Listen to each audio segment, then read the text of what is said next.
Ronda, while you're getting. Okay, so what happened was is that Zechariah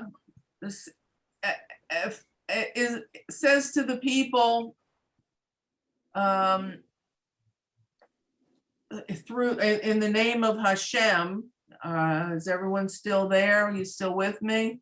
Do you want to put that back on the screen? Yes, I do. Here. Okay.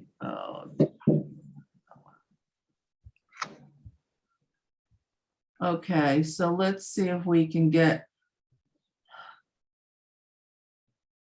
I'm having a lot of technical difficulty today. Okay. Can you see it? No. Not yet. No.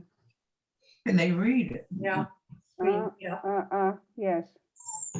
Okay, so what it says is, I'm gonna just go through this with you, okay?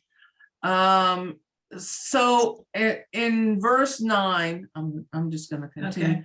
So said the Lord of hosts, saying, execute true judgment and perform loving kindness and mercy, each one of you, to his brother. What we're going to start hearing right now in the beginning of this pasuk is that God is saying to the people through Zechariah, he's saying, look, were you really fasting and were you really observing tragedy through these years for yourself or for me, Hashem? Because this is really what I want of you.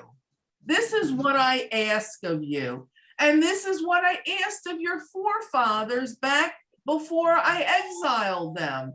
So he's going to reiterate, Hashem is going to reiterate all the things that he's looking for. And then he's going to say, you choose what you should do. So he says, I want you to perform loving kindness and mercy. Each one of you, he says, all of you, there's no exceptions here, to your brother.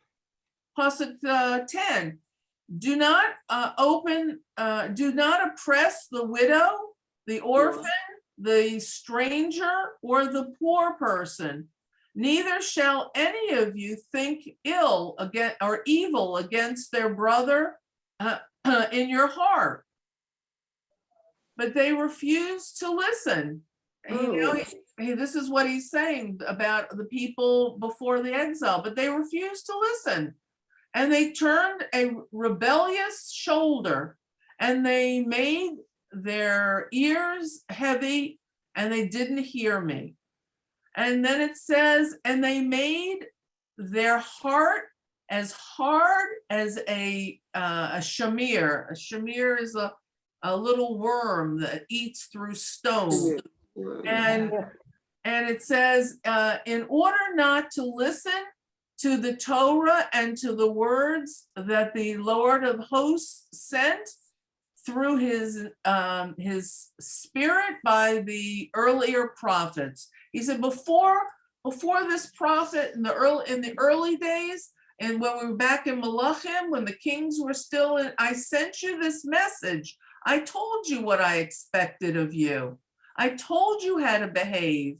And he says, and they didn't listen to me. They didn't listen.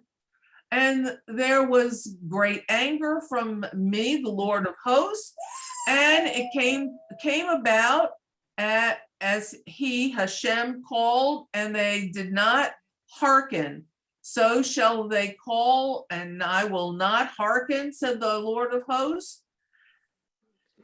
And with a whirlwind will I scatter them among all the nations whom they did not know, and the land shall be waste after them, with no one passing through or returning. and they made the precious land a desolation. So God, what is God really saying to these people? When is Zechariah saying this? He's saying it Now. now. Oh, okay, He's saying it to the people. okay. So what is he revealing that the people haven't heard before? Because it's not their decision. He wanted them to do it and they didn't listen, and that's what happened. Okay. This is what I ask of you. It's very simple, folks. It's not so hard. I asked you to do, in order to be a good nation, a Torah believing nation, I asked you to do, not to do evil against your brother. And I asked you to behave yourself in relationship to all of Bnei Israel. And you couldn't do that. You couldn't worship me without idols. You couldn't do evil against your fellow man. And so you were exiled and the land has been in waste. And now you're asking me whether or not you should fast. It basically, he's throwing it back into the people's hands. I really believe that what he's saying here is you have to decide what the right thing to do is, because you have gone through all of this and you have to make those decisions. What's interesting is what he emphasizes, if I may for a moment, are your social interactions and not anything else. It's your social interactions. So if you're looking for a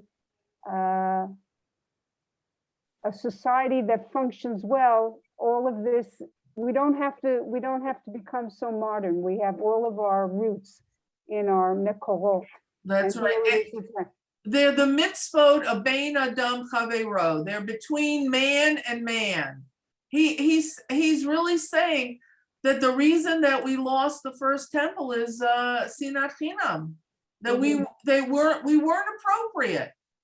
We weren't appropriate with each other.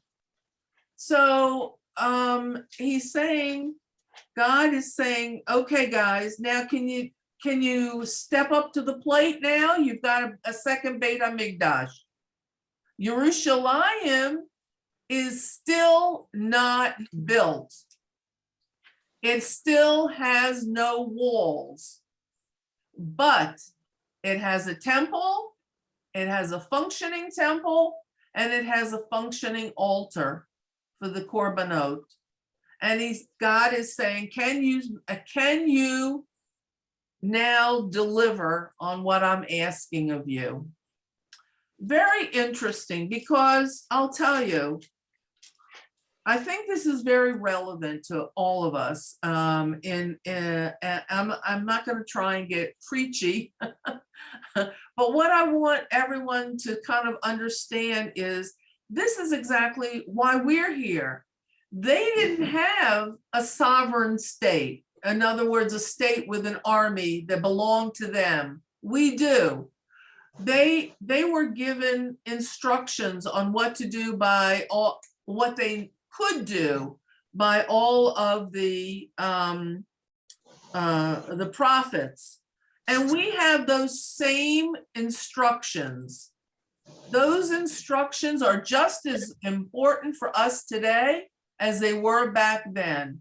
If we create a righteous society, a society that does good deeds amongst itself, and it respects people, and it shows that we are listening to Hashem, then we will prosper. And this is important even now in the modern state of Israel, with the return of each and every one of us. And I think it still has the same relevance that it did back then. Do any of you have any comments or about what we just talked about? What goes around comes around. Any comments? Any? I'm gonna kill this dog. But he's commenting. I put up my book. Dewey has a lot to say. Yeah. So I think what we'll do is we'll stop here. I'm very sorry for the Hafsaka Hashmal. And Do you want to tell us how they want to find that chapter 7 you're reading from Chabad? the chapter that I was reading was from Zechariah, the prophet Chapter 7. Zechariah, chapter 7. So if you want to take a look at it, It's in Chabad. you can look at it. You can just Google Zechariah Hebrew English, and you can take a look at it. I put out some Chabad so I don't get yeah. gorgeous So- stuff. You can also do Machon Memory. Right. So Machon there's a Memory is lot. where I go. Stop it. So we're gonna stop here, and next week we're gonna go into chapters 9 and 10 and probably finish the book of Ezra. Wow. It basically, it's very interesting. It's very simple, and we're gonna go straight into Nechemiah, because Nechemiah comes about 13 years later, and he and Ezra will work together. You'll see how they work together. But what we're going to do is next week, we're going to do chapters probably 9 and 10, and we will we'll finish, hopefully. It's very interesting. I have Now, a quick question. yeah. You know, when you say there's 13 years,